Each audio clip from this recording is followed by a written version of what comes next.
రష్యాని నాశనం చేయడానికి ప్రత్యక్ష యుద్ధం చేయలేక పరోక్ష యుద్ధం చేయడానికి గాను కొంతమంది తీవ్రవాదుల్ని తయారు చేసి మత ప్రాతిపదికన రష్యా మీద దాడులు చేయించమని చెప్పేసి పాకిస్తాన్కి ఒక అసైన్మెంట్ ఇచ్చింది అమెరికా.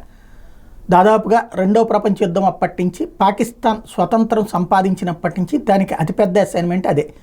అందుకే పని పాట చేయకుండా తమ కుర్రోళ్ళని చదువులకి దూరం చేసి వాళ్ళు ఎందుకు పనికిరాని దద్దమ్మలుగా మార్చి వాళ్ళని తీవ్రవాదం వైపుకి మళ్ళిస్తూ మత ఉన్మాదులుగా తయారు చేయడం అనేది పాకిస్తాన్ అప్పటి నుంచి నడిచింది.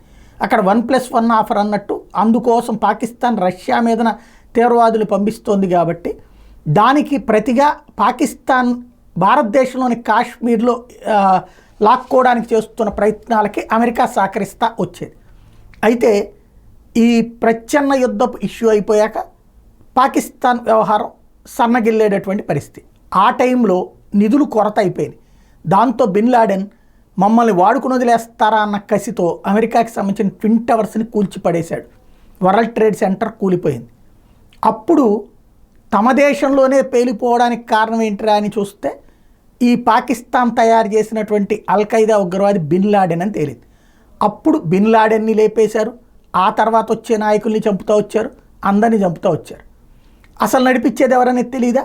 పాకిస్తాన్ అన్నది తెలుసు. కానీ ఆఫ్ఘనిస్తాన్లో ఉన్నాడు కాబట్టి ఆఫ్ఘనిస్తాన్ మీద దాడితో సరిపుచ్చింది అమెరికా. 20 ఏళ్ల తర్వాత అక్కడి నుంచి కూడా పోయింది. ఇప్పుడు ఆఫ్ఘనిస్తాను పాకిస్తాను ఓ రకంగా ఒకటే. అదే సందర్భంలో ఇద్దరు సరిహద్దుల గురించి కొట్టుకుంటారు కానీ తీవ్రవాద విషయంలో ఇద్దరు కూడా ఫ్రెండ్సే. ఇప్పుడు తాజాగా ఆ లాడెన్ సన్నిహితుడు పాకిస్తాన్లో అరెస్ట్ అయ్యాడు. అమీనుల్ హక్ని పాక్ ఉగ్రవాద వ్యతిరేక విభాగం అరెస్ట్ చేసింది. దేశంలో భారీ ఉగ్రదాడులకు పాల్పడేందుకు అతడు చేస్తున్న ప్రయత్నాలు విజయవంతంగా అడ్డుకోగలిగామని ఉగ్రవాద వ్యతిరేక విభాగం డీఐజీ ఉస్మాన్ అక్రమ్ ప్రకటించారు.